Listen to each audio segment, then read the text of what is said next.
53 km, 4 legendarne przełęcze i widoki, od których autentycznie boli szyja. A dlaczego? Bo nie wiadomo, w którą stronę patrzeć. Sella Ronda. Dla wielu to absolutny święty gral Dolomitów. Niezależnie od tego, czy masz pod stopą pedał gazu, kolarskie bloki, czy też jesteś wędrowcem. Przejechałem ją w obu kierunkach i powiem wam szczerze, jeden z nich zdecydowanie polecam. W tym filmie dostaniecie gotową instrukcję obsługi tej wspaniałej trasy.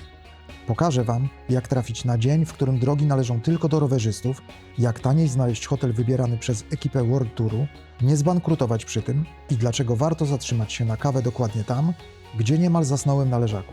W opisie czeka na was darmowy e-book z konkretami i pliki GPX, a o tym wszystkim opowiem wam w trakcie przejażdżki. A jakże, Sella Rondą. Dodam tylko, że to kolejny odcinek z mojej wyprawy przez Słowenię, Włochy i Austrię. Także jeśli pierwszy raz trafiliście tutaj, to zachęcam was do oglądania od początku. Moja przygoda z Sella Rondą zaczęła się w Arabbie. To strategiczny punkt, ale jeśli nie pilnujesz kalendarza, to możesz za to słono zapłacić. Mieszkałem w hotelu Alpenrose. Rewelacja. Świetne śniadania, w cenie spa, a wieczorem możliwość ogrzania się przy żywym ogniu. Podczas mojej wizyty w tym samym czasie stacjonowała tam ekipa Giro d'Italia.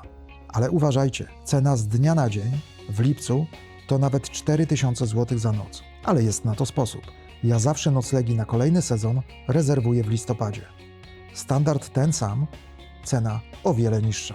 A tak przy okazji, sponsorem odcinka jestem ja i mój projekt Piękne Nieruchomości Fotografia Obiektów Turystycznych. Jeśli prowadzisz hotel, pensjonat lub najem krótkoterminowy i rozważasz odświeżenie zdjęć, odezwij się. Link do kontaktu w opisie. Cześć, kolego. Szału nie ma. Pada. Miało nie padać, no ale w końcu kurczę pada, ale liczę, że jak to w górach, że przejedziemy sobie na drugą część w stronę góry i będzie gicior. Sella Ronda to pętla łącząca Campolongo, Gardenę, Sellę i Pordoi. Pytanie brzmi, w którą stronę jechać? Ja sprawdziłem oba warianty i mój werdykt to jazda przeciwnie do wskazówek zegara. Startując z Arabby, najpierw bierzecie na rozgrzewkę Campolongo, potem Gardenę, a na deser macie najbardziej spektakularną Sellę i zjazd przez Pordoi. Suma upów to około 1650 metrów. I choć Campolongo jest najmniej widowiskowa, cała reszta to po prostu sztos. Zobaczycie, jak to jest w wakacje w lecie we Włoszech.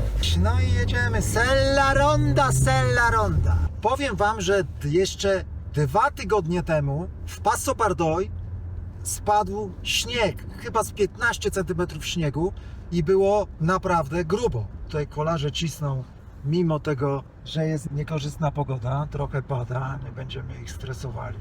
Spróbujemy ich wyminąć, żeby tutaj dać im trochę miejsca. Jeśli jesteś kolarzem, zaznacz w kalendarzu początek czerwca i pierwszą połowę września. Dlaczego? No bo wtedy odbywa się Sella Ronda Bike Day. Drogi są zamknięte dla aut, a trasa należy tylko do kolarzy. Mało tego, udział jest bezpłatny i nie wymaga rejestracji. Jedyne, za co musisz zapłacić, to za koszulkę, którą możesz, a nie musisz sobie kupić. Jednak uważaj na liczby. Jeśli startujesz z Arabby, masz 1650 metrów różnicy wysokości, ale startując z Canacei, licznik dobije do ponad 2000 metrów. Ja też chciałem zawsze pojechać w góry wtedy, kiedy pada deszcz, bądź ten deszcz przestaje padać, bo po samym deszczu naprawdę można widokówki takie porobić, te chmury, zresztą nawet teraz wygląda to całkiem dobrze. Też jest nieźle we Włoszech, bo jak masz roboty, to masz do 30 ograniczenie. I te roboty to często są 2 paliki wystawione i już musisz 30, a czasem skurczybyk jeszcze taki fotoradar ci ustawił. No, jest nieźle. Dobra, zjedziemy sobie na pierwszy punkt widokowy. Zobaczymy, jak tutaj się to przedstawia. Elegancko, możemy sobie stanąć. No, nieźle. Nawet będzie można fajnie uchwycić, jak ta kolejka jedzie. Będziecie mogli sobie zobaczyć, jak wyglądają te trawy, takie dywany poukładane, jakby naprawdę ktoś taki dywan z trawy rozłożył na tych wzgórzach. Rewelacja. Tam jest taki budynek. Dobra. Tam ładnie się Dolomity prezentują.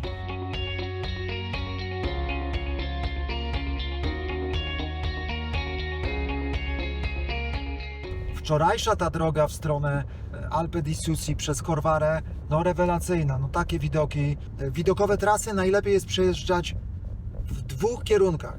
Jak wjedzie wokół góry w lewo, zrobić pętlę, no to potem w prawo. Jeśli przejeżdżacie przez jakieś wzgórze, jakąś górę, tak jak na przykład przez Grossglockner, tą autostradę, no to w jedną stronę i w drugą, bo widoki są, tak jak zresztą na szlaku, jak się idzie, zupełnie inne i naprawdę gdzieś ta kontuzja mi doskwiera. Też nie chcę przesadzać, żeby dochuśtać się do tej drugiej mojej operacji niestety.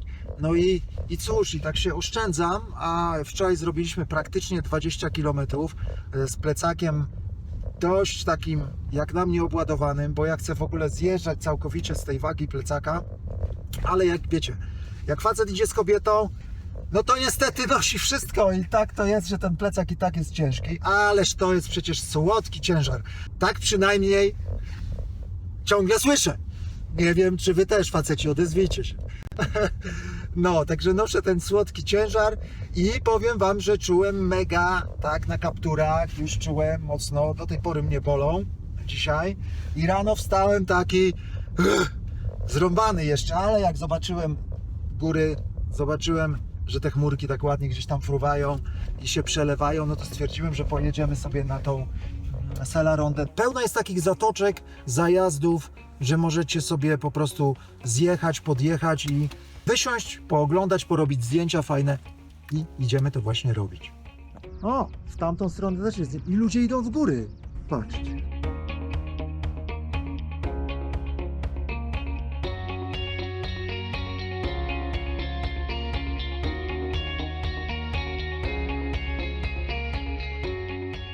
Teraz zrobimy tutaj do góry też ten budynek.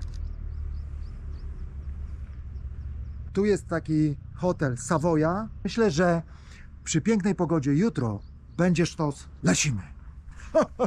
Trzeba też uważać na gwałtowne popołudniowe burze oraz wpływ wysokości na wydolność organizmu.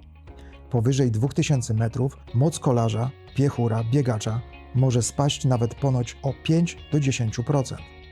Jeśli planujesz jazdę na dwóch kółkach lub przejazd samochodem w normalny dzień, to pamiętaj, że najmniejszy ruch panuje w porze lunchu, między 12 a 13:30. To wtedy większość kierowców i motocyklistów zatrzymuje się w restauracjach. W Dolomitach, no to mamy w stosunku do Polski, na tą chwilę w lipcu to jest taka wiosna. Zresztą temperaturowo też, bo mamy 9 stopni, a mamy 3 lipca. W ogóle czadowo to jest tak, że bardzo blisko, a często nad drogą przejeżdżają te wagoniki kolejek. To też jest fajny taki efekt. Jeśli burza złapie cię na otwartej przestrzeni, nieważne czy jesteś na rowerze, czy na szlaku pieszym, natychmiast odsuń się od wszelkich metalowych przedmiotów. Rower, a nawet statyw aparatu zostaw i odejdź na co najmniej 15 metrów. Przyjmij pozycję kucającą na izolującym podłożu, unikając samotnych drzew i cieków wodnych. Ja stosuję zasadę 30×30. Gdzieś o niej przeczytałem i uważam, że się sprawdza. Jeśli czas między błyskiem a grzmotem wynosi mniej niż 30 sekund, chronię się natychmiast, a wychodzę z ukrycia dopiero 30 minut po ostatnim grzmocie. Z Veneto do Trentino przejeżdżamy, właśnie granicę mijamy i tutaj była kopa śniegu. Dużo osób, aczkolwiek ojej, ale pięknie, no dobra, niech on jedzie.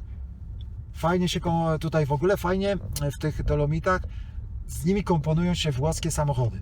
No, to jest naprawdę coś fajnego. No stanąłbym tutaj, ale wiecie jak jest. Tutaj jest tak, że jak jest coś fajnego, to albo nie wolno zaparkować i cię kierują od razu na parking płatny, no żeby wybulić te pieniądze, ale my się zatrzymamy, chociaż ja wiem, czy tu warto się zatrzymywać.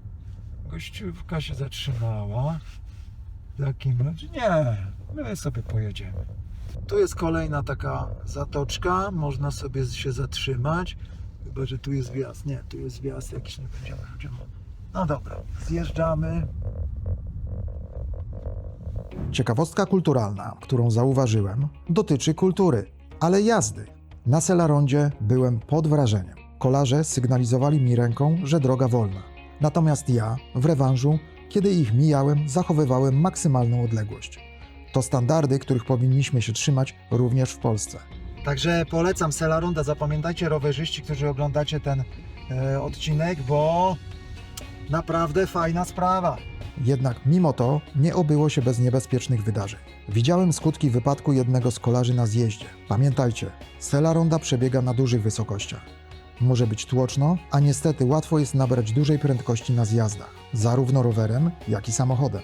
Jeśli zapragniecie udać się na trekking, to nie zapomnijcie o mapach offline. Zasięg telefonu w górach bywa kapryśny. Ja przed wyjściem pobierałem mapy offline w aplikacji Mapy.com, ale Komoot czy AllTrails też będą ok.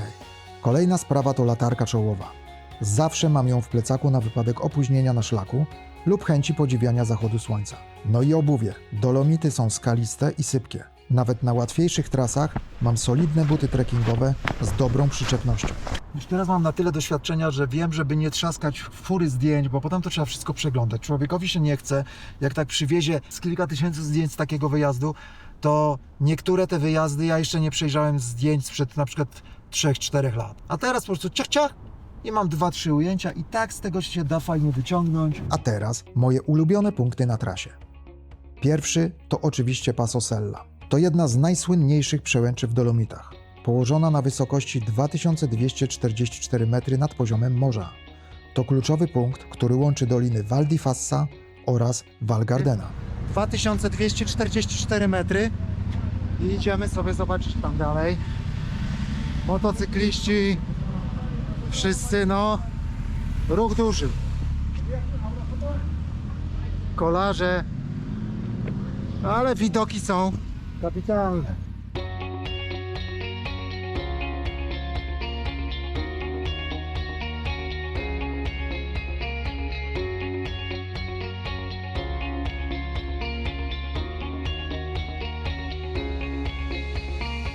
A z praktycznych rzeczy, co warto tutaj wiedzieć? Ano to, że można tutaj bez problemu zaparkować. No, może zależy od okresu, ale da się znaleźć bardzo dobre miejsce. Z przełęczy roztacza się spektakularna panorama na grupę Sasso Lungo oraz masyw Sella.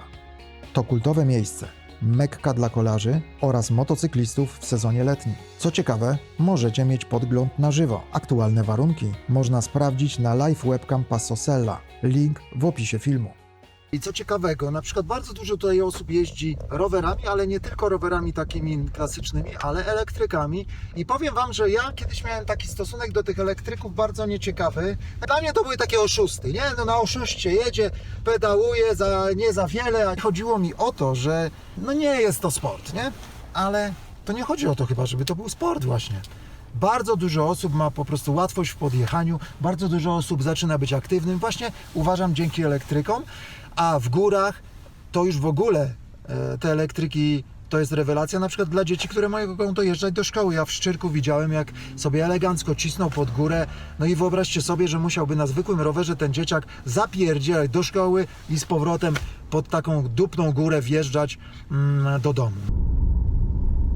Zjechałem w jeszcze jedno miejsce, bo nie mogłem się oprzeć. No i co? I może do tej Korwary już dotrzemy, bo przecież to jest niemożliwe. Takie piękne widoki, że tylko zjeżdżać. I skręcamy sobie na Korwarę. Warto też wpaść na punkt widokowy w Korwarze. Widać pięknie Dolomity i samą miejscowość. To naprawdę spektakularne miejsce. Przepiękne miejsce. Punkt widokowy nad Korwarą. Bezpośrednio taki, gdzie jest napis Korwara, taki fajny, tylko troszeczkę wyżej jest taka bardzo fajna ławeczka, można podjechać sobie, zaparkować tuż za nią, pięknie widać cały ten masyw górski, plus Korwarę na dole. Rewelacja, naprawdę bomba. A jeśli zgłodniejecie, to koniecznie zajrzyjcie do schroniska przy Passo Sella. Ja, jak zwykle, zjadłem strudla i wypiłem kawę. Panuje tam specyficzny klimat. Było o wiele cieplej niż na otwartej przestrzeni kilkaset metrów dalej. No i po napełnieniu żołądka prawie tam odpłynąłem na leżaku. Warto wiedzieć, że większość restauracji i schronisk serwuje ciepłe dania obiadowe tylko do godziny 14. Później, aż do kolacji, czyli mniej więcej 19, dostępne są zazwyczaj tylko kawa i zimne przekąski. Co do doraźnych zakupów, to ja podjeżdżałem do Korwary i robiłem zakupy w tym markecie. Można tam kupić lokalne przysmaki. ja skusiłem się na zestaw doskonałych czekolad. Według mnie Sela Ronda to punkt obowiązkowy. Dane, o których mówiłem, ślady GPX i namiary na hotel zebrałem dla Was w darmowym e-booku, a link macie w opisie. A jeśli chcecie zobaczyć, jak zaczęła się ta cała wyprawa przez Europę, zerknijcie na mój odcinek ze Słowenii. Ciao!